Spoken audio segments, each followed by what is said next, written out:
बीते दिन देश भर में कृष्ण जन्माष्टमी का त्योहार धूमधाम और हर्षोल्लास के साथ मनाया गया। इसी कड़ी में ब्रह्म कुमारी जानकीपुरम लखनऊ में श्री कृष्ण जन्माष्टमी का उत्सव भी खास रहा, जहां कार्यक्रम की शुरुआत आईटीबीपी कमांडेंट राजकुमार और सिनर्जी इन्फो की सीईओ नरेंद्र कश्यप ने दीप प्रज्वलन के साथ की।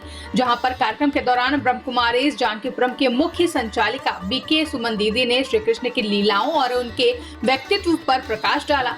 उन्होंने बताया कि हर माँ अपने बच्चों को आंखों का तारा और दिल का दुलारा समझती हैं, लेकिन फिर भी वो श्री कृष्ण को सुंदर, मनमोहन, चितचोर आदि नामों से पुकारती हैं। उन्होंने बताया कि वास्तव में श्री कृष्ण का सौंदर्य ही ऐसा है जो चित्त को चुरा लेता है और जन्माष्टमी के दिन जब हर बच्चे को मोर मुकुट पहनाकर मुरली हाथ में दी जाती है तो लोगों का मन उस समय उस बच्चे के नाम, रूप, देश और काल को भूलकर कुछ क्षणों के लिए श्री कृष्ण की ओर आकर्षित हो जाता है। सुमन दीदी ने आगे बताया कि सुंदरता तो आज भी बहुत लोगों में पाई जाती है, लेकिन श्री कृष्ण संवार सुंदर थे। वो सर्वगुण संपन्न और 16 कला संपूर्ण थे। ऐसे अनुपम सौंदर्य और गुणों के कारण ही श्री कृष्ण की पत्थर की मूर्ति भी चितचोर बन जाती है। कहा जाता है कि श्री कृष्ण ने द्वापर युग में महाभारत युद्ध करवाया, जिससे आसुरी दुनिया का नाश हुआ और स्वर्ग की स्थापना हुई। लेकिन द्वापर युग के बाद तो कलयुग अर्थात कला क्लेश का युग ही आया और इसमें तो और ही ज्यादा पाप और भ्रष्टाचार बढ़ा।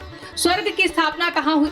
लेकिन विचार कीजिए कि यदि अपवित्र दृष्टि और वृत्ति वाले लोग जैसे कंस, जरासंध, शिशुपाल आदि पावन श्री कृष्ण को देख सकते हैं तो उनकी एक झलक के लिए भक्तों को नवधा भक्ति और सन्यासियों को घोर तपस्या करने की आवश्यकता क्यों पड़ी?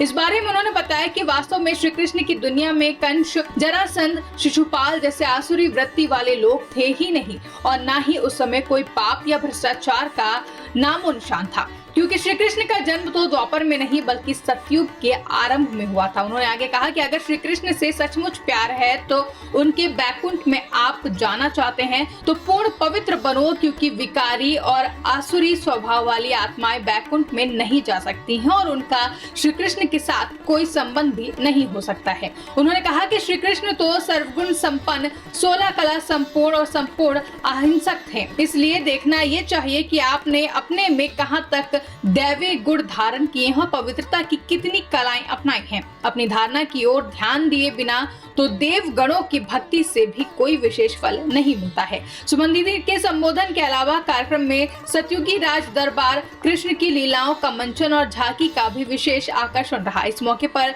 ज्योति कश्यप, जेपी मौर्य, पीएन कपूर और अन्य गणमान्य व्यक्ति भी उपस्थित रहे।